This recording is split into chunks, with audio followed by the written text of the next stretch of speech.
Minha diretoria, caso Daniel Alves, dando muita polêmica porque algumas pessoas estão se posicionando de uma forma muito equivocada, na minha opinião, covarde até, tentando cancelar, bater nas pessoas que anteriormente seguiram o que a justiça disse. Virou quase que uma bet, virou quase que uma aposta. Você acha ou não acha que a pessoa fez ou não, baseado em nada, porque você não leu as páginas do processo, não teve acesso às provas, a porra toda. Quem fez isso é uma perícia de profissionais contratados, né, para isso e tal.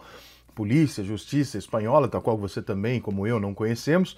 E aí a gente resolve que a partir do momento que surge uma denúncia de estupro, que é um negócio muito sério, a gente vai lá e fala assim, eu acho que sim, eu acho que não. Baseado em nada, a gente acha as coisas. E eu tive a mesma conduta em todos os casos, né? Agressão do Dudu, caso Cuca, caso Robinho, caso... Eu sempre tive a mesma... Deixa a justiça resolver, porque lá tem as pessoas com os dois lados, as provas dos advogados, a porra toda. Nós não temos acesso a isso. Mesmo se tivéssemos, não seríamos peritos. Ninguém aqui leu sei lá quantas mil páginas de um processo, portanto a gente não tem que ficar dando opinião.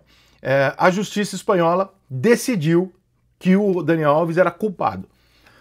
Por obviedade, as pessoas disseram que o Daniel Alves era culpado. Por quê? Porque a justiça disse que o Daniel Alves era culpado. Então você tem que seguir aquilo que a justiça diz que ele é culpado. Numa segunda instância agora, aparece uma anulação dizendo, não, ele não é culpado, não temos provas suficientes, os depoimentos da menina não são meio conflitantes com as imagens que tem e tal, então a gente acha que não tem elemento suficiente para comprovar. E aí entram as torcidas, que é uma coisa completamente bizarra. Então a pessoa que torceu para ele ser inocentado é a pessoa que torceu para ele ser culpado. Porque assim fica difícil para mim assim o caráter da pessoa, né? Porque você tá torcendo pra pessoa ser inocentada ou culpada, ou você tá esperando para saber se a pessoa é inocente ou culpada? O cara é teu primo, é teu amigo, é teu irmão, é teu pai? Porque senão não faz muito sentido você torcer por uma condição, né? Se ele fez, eu quero que ele seja preso. Se ele não fez, eu quero que ele seja absolvido e a moça seja presa. Que é um hábito que precisa se criar também na sociedade, né? De culpar pessoas se a pessoa fizer um falso testemunho e tal. Então, como a gente não sabe, a gente não tem a menor ideia, não dá para agora, porque não se esqueçam que tem terceiro tempo. No primeiro tempo, a polícia, a justiça espanhola foi lá e falou, ele é culpado. Cabe às pessoas como nós e como todos fazer o seguinte, ó, ele é culpado, é isso, ele é culpado e condenar o cara, porque foi o que a justiça disse. Você trata uma pessoa condenada por estupro como um estuprador. Não tem outra saída para você fazer. Mas tem algumas pessoas que acham que não, olha só, como eu acho que não, eu tô acima disso tudo, eu vou... Tudo bem, né?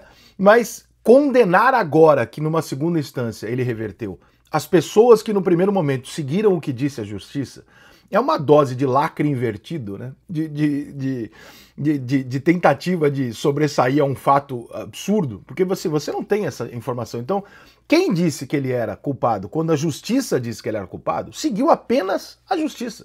O bom senso que se tem em seguir, ó, se tem uma justiça para isso, a gente segue o que a justiça está dizendo, porque nós não temos como formar uma opinião em cima de um processo gigante que a gente não viu. Agora, a justiça diz que não podemos condená-lo por causa disso. Com as situações, né, com as provas e vídeos, as coisas que eles têm, eles não conseguem condenar nesse momento. E aí algumas pessoas surgem meio que comemorando, tipo assim, olha aí, cara, não tem que comemorar nada. Se ele não fez, excelente, ótimo que ele não tenha feito, é um ídolo, um jogador brasileiro grandioso. Se ele fez, que ele seja punido, é simples assim, não tem por que você ter uma torcida para isso ou por aquilo. Mas agora condenar quem disse no começo é uma tremenda covardia. E, além de tudo, uma puta de uma burrice. Por quê? Porque eles vão recorrer, vai ter uma terceira instância, né? Pelo que eu entendi, eles vão recorrer. Quando eles recorrerem, se o próximo juiz entender igual o primeiro e condenar o Daniel Alves, aí você vai ter passado vergonha duas vezes. Então, por que vocês estão torcendo por uma coisa ou outra? Por que defender uma causa que você desconhece? Nenhum de nós tem essa informação. Por que é tão difícil para o brasileiro não se posicionar em coisas que ele não tem domínio? Não é mais fácil você falar assim, esse assunto aqui eu não entendo, eu não sei. Lei, eu não sei como é que funciona. Desculpa, eu não posso opinar, eu não posso abrir 10 mil páginas, sei lá, de um processo, ler aquilo e falar, entendi. Você não entendeu, né? E mesmo se você não leu, mas se você tivesse dito, você não entendeu. Então, do que a gente está falando, afinal de contas? A gente quer a justiça, a gente quer que os estupradores sejam condenados e as vítimas tenham justiça, ou a gente quer que em cada caso a gente ter razão diante daquilo que a gente está falando? Porque nada mais é do que qualquer pessoa que diz, quando surge o caso, eu acho que é, eu acho que não é, a pessoa está fazendo uma aposta, a pessoa não tem a menor ideia do que ela está falando. Ela está simplesmente jogando para a galera uma aposta, né? Porque não tem como ela saber profundamente o que ela está falando.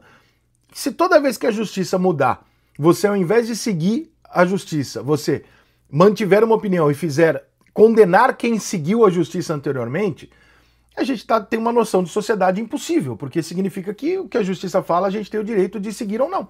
A gente pode simplesmente falar, ah, foda-se, então não tem mais lei, não tem mais regra, não tem mais nada.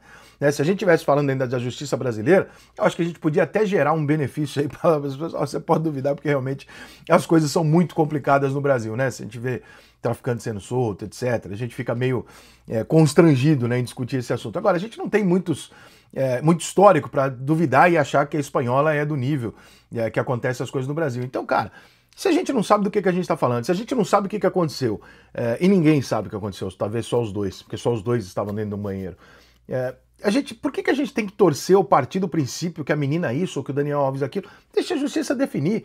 E não se esqueça, assim como o Daniel Alves, e corretamente, todas as pessoas que disseram que o Daniel Alves era estuprador depois da condenação, estavam absolutamente corretas, porque foi isso que a condenação disse. Assim como todas as pessoas que vão dizer agora o Daniel Alves é inocente, também tem um motivo para dizer isso, porque é a justiça dizendo isso, não tem problema nenhum. Agora, condenar quem agora diz que ele é inocente é tão idiota quanto quem agora diz que ele é inocente condenar quem disse um dia que ele era culpado. Ou sair comemorando em rede social como se fosse uma bet. Eu não falei, eu não acho. Não, peraí, cara. Calma aí, irmão. Isso não é uma aposta. Isso é um caso de estupro que pode acontecer com a sua mãe, com a sua irmã, com a sua filha. Então, antes de você achar engraçado e você querer simplesmente mostrar para o mundo eu tô razão, eu não tenho razão, porque amanhã ou depois isso vai ser julgado de novo, você pode passar uma vergonha. Antes de você se preocupar com isso, acho que você devia se preocupar com o caso em si, porque nós estamos falando de um dos casos mais absurdos do mundo, que é o estupro. Né, uma das coisas mais agressivas que existem. Isso tem que ser tomado cuidado. O Neymar quase foi vítima de um esquema, o que não significa que todos sejam esquemas. Outros jogadores fizeram acordos, o que também não significa que eles sejam culpados. Muitas vezes se faz o acordo para não ter perdas comerciais maiores, e é apostando nisso que muitas golpistas fazem, porque elas sabem que mesmo que o cara fala, não, eu vou provar que eu não fui o estuprador, isso pode levar anos e ele perder milhões em contrato. Então é mais negócio fazer um acordo. Então você fala, pô, mas o cara fez um acordo se ele não tem nada a esconder. Não, não, não. São anos de processo, não é ter nada a esconder. São milhões perdidos. Então você faz um acordo, paga menos e é nisso que as golpistas apostam. Agora, se essa menina é uma golpista ou não, porra, que alguém aqui é amigo da menina, conhece a família, o caralho, pra saber. É muito fácil ficar julgando e fazendo isso. Agora, estão certas as pessoas que julgaram de acordo com a justiça falaram que ele era condenado, e estão certas as pessoas que hoje falam que ele não está condenado, e amanhã ou depois não tem uma nova verdade. Agora, torcer pra lado, se posicionar diante de uma coisa que você é ignorante sobre o assunto, brincando com estupro pra ter like, porra, me parece meio esquisito isso aí, né?